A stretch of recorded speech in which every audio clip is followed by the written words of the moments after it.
இந்த அம்மாவும் 2 பசங்களும் ரொம்ப ஏழ்மையான குடும்பத்தை சேர்ந்தவங்க. ஒரு நாள் அவங்க கிட்ட இருந்த ஒரே ஒரு பனானாவை சாப்பிடலாம்னு 3 பீஸா கட் பண்றாங்க. அப்போ பெரிய பீஸை குட்டி பொண்ணு எடுத்துக்கிறான். அடுத்ததா இருந்த பெரிய பீஸை அவங்க பையன் அம்மா கிட்ட சாப்பிட சொல்லி கொடுக்குறான். ஆனா அம்மா எனக்கு பனானா பிடிக்காது, வேண்டாம் நீ சாப்பிடுன்னு சொல்றாங்க. உடனே அவங்க பையன் நீங்க சாப்பிடலன்னா பனானாவை தூக்கி எரிஞ்சிருவேன்னு மிரட்டுறான். அதை பார்த்ததும் அம்மா அந்த பனானாவை வாங்கி சாப்பிடுறாங்க. ஒரு சில வருஷத்துக்கு முன்னாடி அவங்க ஹஸ்பண்ட் எதிர்பாராத விதமா இறந்து போனதுக்கு அப்புறம் அவங்க ஹஸ்பண்டுக்கு வர்ற கொஞ்சம் பென்ஷன் பணத்துல தான் தனியா அவங்க குழந்தைகளை வளர்த்துட்டு வர்றாங்க. கொஞ்ச நாளைக்கு முன்னாடி அவங்க பையன் ஸ்கூல்ல தெரியாம காலில் அடிபட்டு காயத்தோட வந்துடுறான். அவனுக்காக சத்தான பொருட்கள் வாங்கி கொடுக்கறதுக்கு கூட வழி இல்லாம கொஞ்சம் பனானா மட்டும் வாங்கி வைக்கிறாங்க. பேரனுக்கு உடம்பு சரியில்லைன்னு கேள்விப்பட்டு அவங்க பாட்டி வீட்டுக்கு வர்றாங்க. வீட்டுக்கு வந்ததும் அந்த வீட்டை ஒரு மாதிரி வித்தியாசமா பாக்குறாங்க. அவங்களுக்கு அவங்க மருமக பிடிக்காதுங்கிறதால என்னோட பையன் இறந்ததுக்கு காரணமே நீதான், இப்போ அவன் கட்டின வீட்டிலேயே இருந்துட்டு அவனோட பென்ஷனை வாங்கி வீணா செலவு பண்ணிட்டு இருக்க, உன்னால என் பேரனை கூட பத்திரமா பாத்துக்க முடியாதான்னு திட்ட ஆரம்பிக்கிறாங்க. அந்த மருமகளும் அமைதியா அவங்க திட்டினதெல்லாம் தலை குனிஞ்சு வாங்கிக்கிறாங்க. ஆனா போக போக அவங்க மாமியார் ரொம்ப ஓவரா திட்ட ஆரம்பிக்கிறாங்க.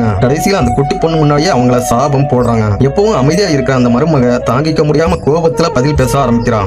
அவங்க கிட்ட நானும் எங்க அம்மாவுக்கு பொண்ணுதான், ஒருவேளை நீங்க இப்படி பேசுறதையெல்லாம் நான் சகிச்சுட்டு தான் இங்க வாழ்றேன்னு அவங்களுக்கு தெரிஞ்சதுன்னா அவங்க தாங்கிக்கவே மாட்டாங்க. எங்களை கொஞ்சம் நிம்மதியா வாழ விடுங்க, அதனால தயவு செஞ்சு நீங்க இப்போ வெளியே போங்க, இனிமே எப்பவும் எங்களை பார்க்க திரும்ப வந்துடாதீங்கன்னு கத்துறான். அவங்க மாமியாருக்கு எதுவும் சொல்ல முடியாம கோபத்துல கொஞ்சம் பணத்தை அவகிட்ட கொடுத்துட்டு அங்க இருந்து கிளம்புறாங்க. ஆனா அந்த பணத்தை வாங்கினா அவங்க தயவுலதான் வாழ்றோம்னு சொல்லுவாங்கன்னு தெரிஞ்சு அந்த பணத்தை வேண்டாம்னு திரும்ப அவங்க கிட்டயே கொடுத்து அனுப்பி விட்டுறான். 2 நாளைக்கு அப்புறம் அவங்க அம்மா கிட்ட இருந்து கால் வருது. அவங்க அவகிட்ட உடம்பு சரியில்லாம இருக்கிற பேரனை பாக்குறதுக்காக நேர்ல வரதா சொல்றாங்க. அவ வேண்டாம்னு எவ்வளவோ சொல்லி பாக்கா, ஆனா அவங்க நான் ஆல்ரெடி கிளம்பிட்டேன் வந்துட்டு இருக்கேன்னு சொல்றாங்க. அம்மா வர்றாங்கன்னு தெரிஞ்சதும் வேக வேகமா அவளோட பாப்பாவை குளிப்பாடுறான். அதுக்கப்புறம் ரைஸ் ஜார்ல ரைஸ் இருக்குதான்னு செக் பண்றான். அவளோட சிச்சுவேஷன் அம்மாவுக்கு தெரியக்கூடாதுன்னு அவ கிழிஞ்சு போன ட்ரெஸ் மாத்திட்டு நல்ல ட்ரெஸ் எடுத்து போட்டுக்கிறான். அவளோட அம்மா ஊர்ல கிடைக்கிற நல்ல நல்ல பொருட்களை எல்லாம் அவளுக்காக வாங்கிட்டு வந்திருக்காங்க. அவ அம்மாவை சாப்பிட சொல்றான். ஆனா அவங்க சாப்பாடுலாம் வேண்டாம், டைம் இல்ல, ஜூஸே போதும்னு ஜூஸை மட்டும் குடிக்கிறாங்க. கொஞ்ச நேரத்திலேயே அவங்க அங்க இருந்து கிளம்பிடுறாங்க. அதுக்கப்புறம் அவ வீட்டை கிளீன் பண்ணிட்டு இருக்கும்போது அங்க ஒரு கவர் இருக்கிறத பாக்குறான். அதுக்குள்ள ஒரு லெட்டரும் கொஞ்சம் கசங்கன பணமும் இருக்குது. அந்த லெட்டர்ல நீ எனக்கு கிடைச்ச அருமையான பொண்ணு,